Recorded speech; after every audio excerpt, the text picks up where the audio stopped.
Chers élèves de première année baccalauréat, bonjour. Ravi de vous retrouver dans cette nouvelle vidéo, toujours dans le cadre de l'étude d'une tragédie moderne, Antigone de John Anouilh. Cette vidéo va porter sur l'étude de la première scène entre Antigone et sa nourrice. Les objectifs de cette vidéo sont comprendre l'intérêt de la scène, comprendre le quiproquo entre les personnages, identifier les niveaux de langue, dégager les caractères des personnages. Alors, en ce qui concerne l'identification du texte, il s'agit d'une scène extraite d'une tragédie moderne. Les personnages de cette scène sont la nourrice et Antigone. Le lieu ou bien le cadre spatial de cette scène, le palais de Thèbes, c'est le palais royal. Le temps, c'est l'aube, c'est quand Antigone est sortie pour enterrer son frère et puis elle est rentrée. Alors, la mise en situation ou bien la situation de la scène. Alors Antigone rentre de l'extérieur après s'être dit-elle promenée. Sa nourrice est mécontente et elle lui fait des remontrances. Alors, le quiproquo, Antigone évite de répondre aux questions de la nourrice.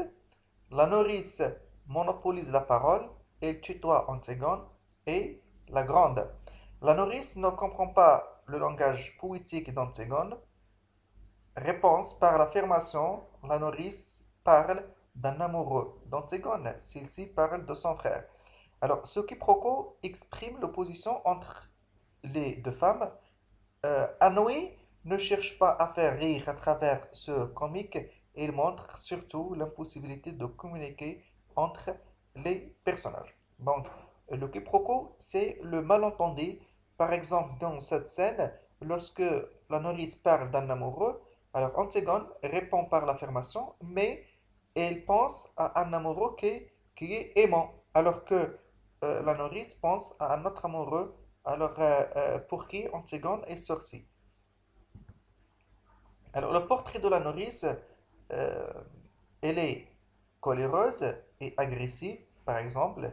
Deviens-tu mauvaise? Elle est simple d'esprit, naïve. Ah, c'est du joli, c'est du propre. C'est-à-dire, elle n'a pas compris l'attitude d'Antigone. Elle n'a pas compris non plus le langage poétique d'Antigone. Elle est dévouée, alors propre, menteuse, hypocrite. Alors, le portrait d'Antigone, un personnage paradoxal, par exemple pendant sa confrontation avec la nourrice, Antigone révèle plusieurs facettes de sa personnalité. D'abord, elle est romantique, le jardin dormait encore, c'est beau un jardin qui ne pense pas encore aux hommes, donc il s'agit d'une personnification, donc ça montre le caractère poétique ou bien romantique d'Antigone. Elle est aussi dévouée et prête à affronter son destin. Tu pourras regarder maman bien en face. Il ne faut pas que je sois petite ce matin. Et puis, elle a un caractère enfantin. J'ai enlevé mes sandales. Elle calme sa nourrice avec des expressions affectueuses. Nounou, vieille pomme rouge. Donc, ces expressions montrent le caractère enfantin d'Antigone. Et puis, le niveau de langue. Les personnages de la tragédie s'expriment en langue soutenue, mais dans cette scène, la nourrice s'exprime en langage, dans une langue familière. Il s'agit d'un anachronisme. Alors, le but d'Anouilh, faire plus réaliste, plus moderne. Alors, synthèse de cette scène, le suspense est ménagé alors, mais le spectateur comprend qu'Antigone est sorti pour recouvrir de terre le cadavre de son frère Polynice. Cet acte va déclencher l'action de... Voilà, c'est la fin de cette vidéo. J'espère que vous a plu. Merci, à très bientôt.